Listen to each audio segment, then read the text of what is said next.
¿Qué tal? Muy buenas noches. Yo soy Genaro Lozano y esto es Punto y Contrapunto de lunes. Muy buen inicio de semana. Malas noticias para el gobierno de López Obrador. La Auditoría Superior de la Federación dio a conocer su informe sobre la cuenta pública 2019 y encontró irregularidades, opacidad y sobrecostos, contratos fantasma y otros problemas en programas clave como Jóvenes Construyendo el Futuro o en obras de infraestructura como el Tren Maya o en la cancelación del aeropuerto de Texcoco, a lo que el presidente literal respondió que él tiene otros datos. Veremos qué piensa la mesa. Y las malas noticias no se quedan ahí. Una investigación de la organización Impunidad Cero detalla que el problema del desabasto de medicamentos que México ha enfrentado es resultado del cambio en el esquema de compras que lanzó el gobierno de Andrés Manuel López Obrador. ¿El desabasto persiste? ¿Podrán darle la vuelta o fue una mala política y muy mal ejecutada? Mañana martes se espera que el Pleno de la Cámara de Diputados vote la iniciativa de reforma para el sector eléctrico del país. El presidente defiende la iniciativa y afirma que lograron resolver el problema de la falta de energía en tan solo 5 días. Escucharemos los contrapuntos de la mesa. Quédate con nosotros que ya empieza Punto y Contrapunto de lunes.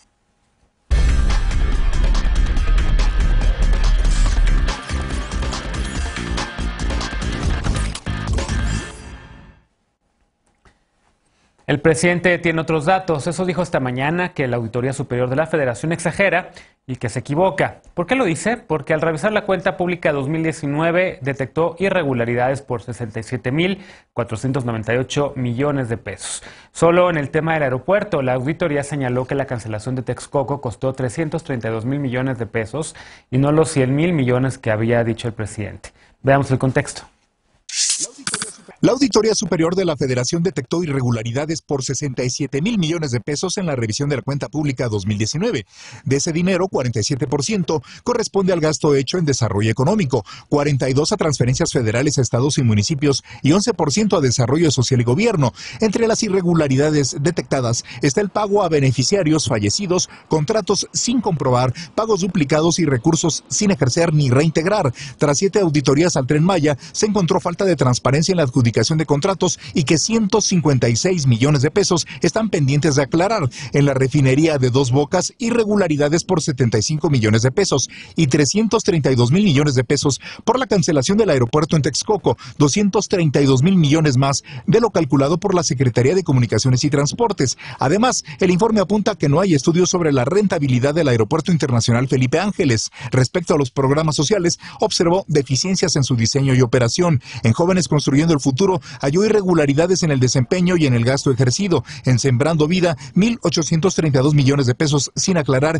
y pagos a personas no registradas. Y en las becas para el bienestar Benito Juárez, irregularidades por 264 millones de pesos y pagos duplicados o hechos a personas fallecidas. El presidente López Obrador dijo que la Auditoría Superior exagera, que él tiene otros datos y que se adelantará la entrega de 3 meses de apoyos a beneficiarios de programas sociales. Punto y contrapunto.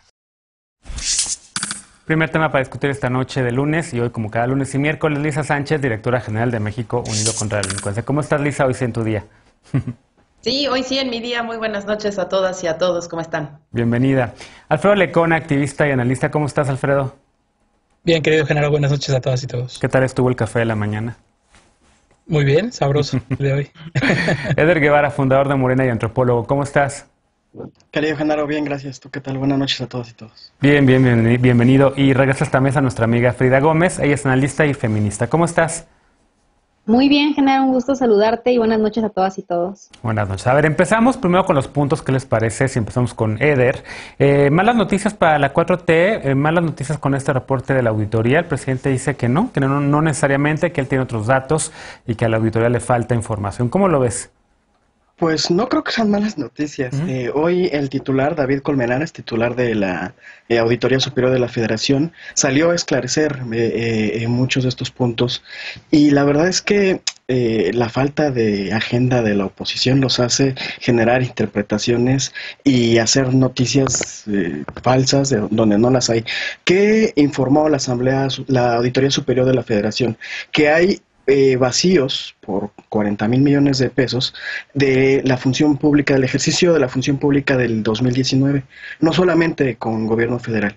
Cuando ellos hacen este informe, lo hacen para pedirle al gobierno federal que entregue información, que es para que se cubran todos estos vacíos de información que se han generado, o sea, que podrían significar desvío de recursos, pero este informe que se dio a conocer no es concluyente y no es vinculante. Lo que explica David Colmenares es que efectivamente en el momento en el que se están revisando muchos de los ejercicios, ya se mencionaron, Jóvenes Construyendo Futuro, el tema del aeropuerto, etcétera, se necesitan otros documentos para fortalecer o para explicar hacia dónde se fue el gasto del gobierno federal. ¿Eso significa que se les está acusando de malversación, de desvío de recursos? No, solo que lo que significa es que necesita la Auditoría Superior de la Federación más información. Cuando se entregue esta información, entonces se va a recurrir a otro tipo de auditorías. Hay una que se llama, lo anoté aquí porque me llamó la atención, ahorita lo encuentro, pero bueno, tienen que hacer otras auditorías y a partir de eso ya se revisa si efectivamente hubo o no hubo desvío de recursos, que sí sucedió en el 2019, además de que fue el primer año de gestión del presidente López Obrador. Hubo un montón de cambios administrativos, hubo un montón de movimientos propios de no solamente la nueva administración, sino de todas las modificaciones sustanciales que la cuarta transformación ha hecho en el gobierno federal, y eso es lo que se está viendo reflejado ahí. Por supuesto que hay desorganización. Hoy David Colmenares hacía una observación muy tenue, muy por encimita, pero que yo comparto. Una de las dependencias que más desorganización administrativa tuvo es la Secretaría de Cultura, y eso se ve reflejado. Eso no significa que estén desviando recursos, significa que no se está comprobando todo. Hay que esperar hasta que terminen las investigaciones, que se hagan todas las auditorías para saber qué sucedió con esos montos. Ok. Lisa, contrapunto. Sí, a ver, lo primero que creo que hay que hacer es celebrar la existencia de la Auditoría Superior de la Federación. Hay que celebrar la existencia de este informe sobre la cuenta pública, porque precisamente a partir de estos informes es que nos hemos podido dar cuenta de las inconsistencias que hay, por ejemplo, entre las asignaciones que hace el Congreso de la Unión y lo que las distintas dependencias terminan gastando. Uno de los mejores ejemplos es justamente la Sedena, que desde hace muchísimos años son los informes de la Auditoría Superior de la Federación la que nos han permitido ver, que hay mucha opacidad, por ejemplo, en el manejo de sus fideicomisos, pero que además tienen partidas presupuestales de discrecionalidad del Ejecutivo, que por ejemplo durante el sexenio de Peña Nieto crecían en más de 10,000 millones de pesos anuales entre lo aprobado y lo verdaderamente ejercido, sin ningún tipo de rendición de cuentas. Lo segundo que creo que vale la pena manifestar es que este informe de la cuenta pública señala las irregularidades en el gasto tanto del gobierno federal como de los gobiernos estatales, y los gobiernos estatales salen igual de mal calificados. Hoy, por ejemplo, en materia de seguridad, Animal Político y Arturo Ángel reportaban los casos particulares de Morelos y Chiapas, en donde se están utilizando los subsidios federales para la seguridad, justamente para el pago, por ejemplo, de clientelas, y específicamente se señalaba el pago a los miembros del magisterio, específicamente de la CENTE, con recursos que tendrían que estar dedicados a la seguridad. Y lo tercero que a mí me llama la atención, y por supuesto que es el tema al que yo le pongo más atención, es al tema de la seguridad, porque me parece que también es importante decir que el informe de la auditoría no solo puede estar señalando posibles áreas de corrupción, de malversación, de opacidad o de mal uso, que no era el uso para el que estaban realmente destinados esos recursos, sino que también puede determinar pues fallas en el progreso de ciertas actividades del gobierno que por ley tendrían que estar haciendo y no están haciendo, y ese es el caso en particular de la Guardia Nacional, en donde la auditoría lo que concluye es que no hay efectivamente un proceso de reclutamiento civil y de operación civil, que el despliegue de los efectivos de la Guardia Nacional no responde al diagnóstico que originalmente se había presentado de distribución por localidades con mayor incidencia delictiva, y que hay un retraso prácticamente ya total en el plazo que tenían de 2 años para la capacitación en técnicas de policía civil y para la aplicación de los controles de confianza y el otorgamiento del certificado único policial, plazo que se vence en mayo de este año, y el grado de avance es 0. Entonces, ahí me parece que podemos entender la importancia del informe y, como decía Eder, pues al principio las recomendaciones que emite la auditoría no son vinculatorias, pero la auditoría, si no hay cumplimiento cabal a sus recomendaciones, sí puede hacer una denuncia de hecho e iniciar un proceso penal ante la Fiscalía de la República contra los funcionarios públicos que resulten responsables. Lecona. Bueno, primero decir que hay que dimensionar el tamaño de estas auditorías. O sea, no podemos decir ni que todo es de malversación de fondos y, como dice Lisa, no todo tiene que ver con daños patrimonial.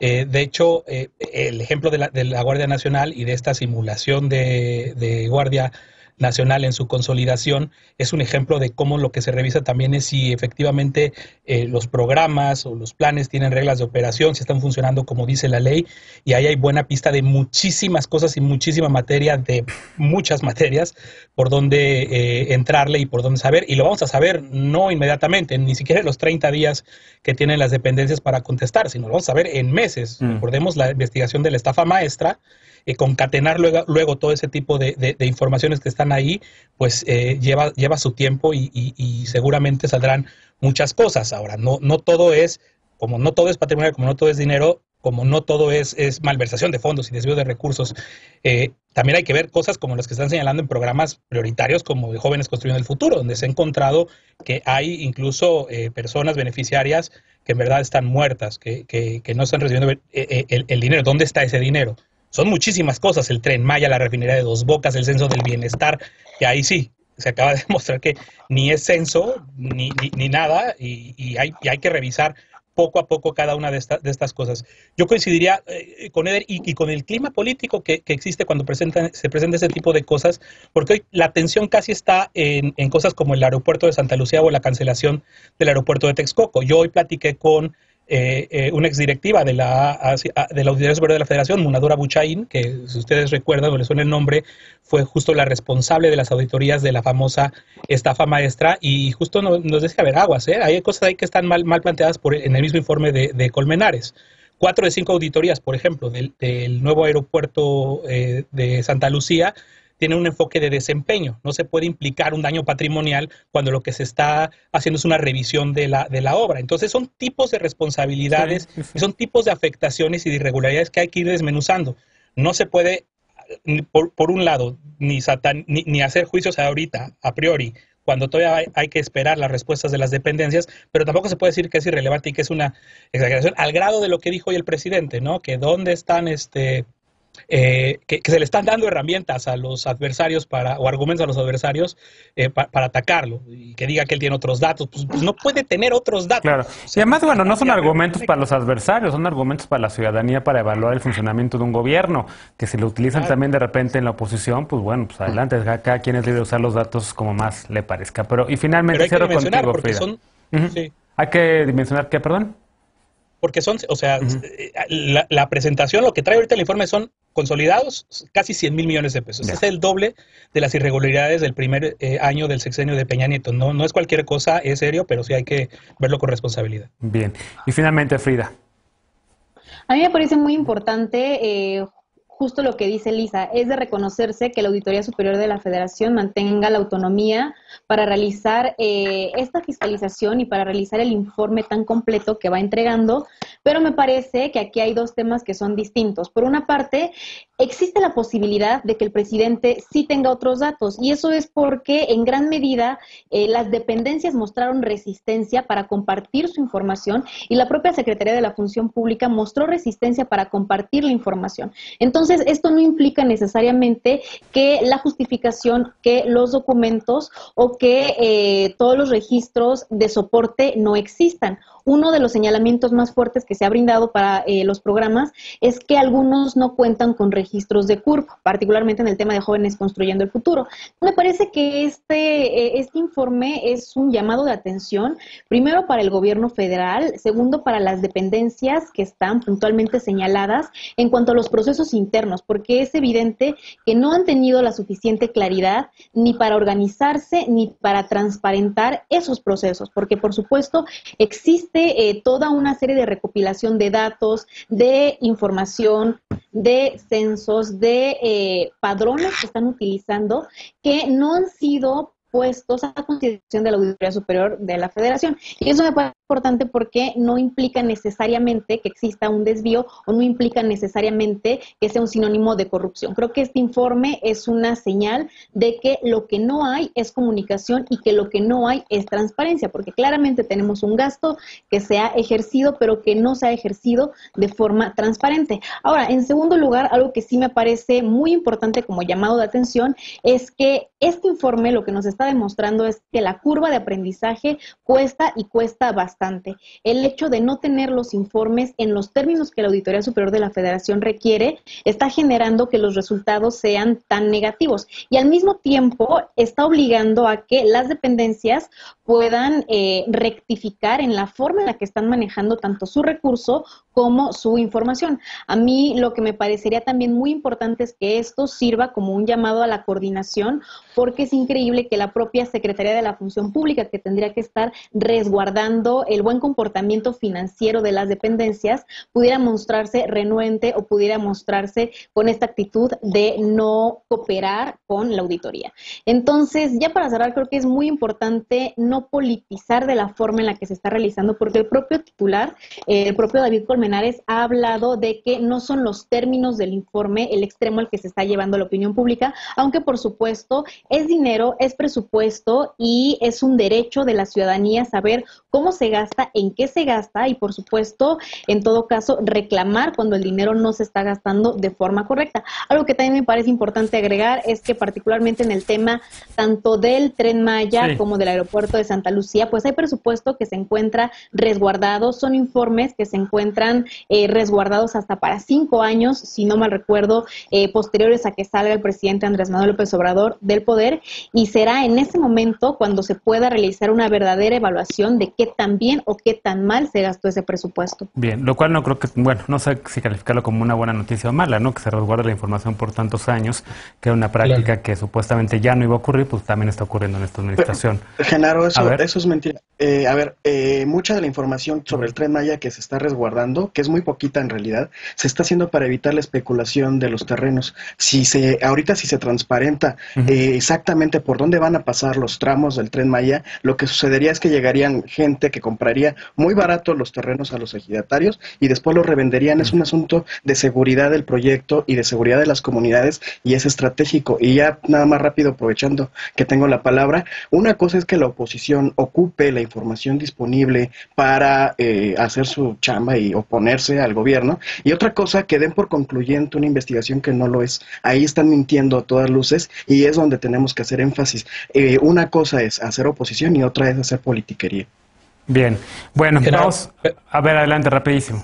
Pero es que lo que sí es un hecho, o sea, podremos pasar varios días y vamos a pasar varios días analizando esto y sabiendo nuevas cosas, pero lo que es un hecho es que con las cosas como están, como se presentaron, no cuadra, y no cuadran 100,000 millones de pesos. No es una cosita de nada. A ver, les propongo que si quieren retomamos este tema el miércoles, porque lamentablemente ya estamos 2 minutos arriba de este bloque y tenemos que ir a lo que sigue. Así que hacemos una pausa y regresamos para hablar de otro tema. Continúa el desabasto de medicinas. Organizaciones civiles subrayan que el cambio de políticas de adquisición motivó esta crisis. ¿Hay tiempo para revertir medidas o hay un boicot por parte de farmacéuticas como acusa el gobierno de México? Regresamos con este tema punto y contrapunto, no te vayas.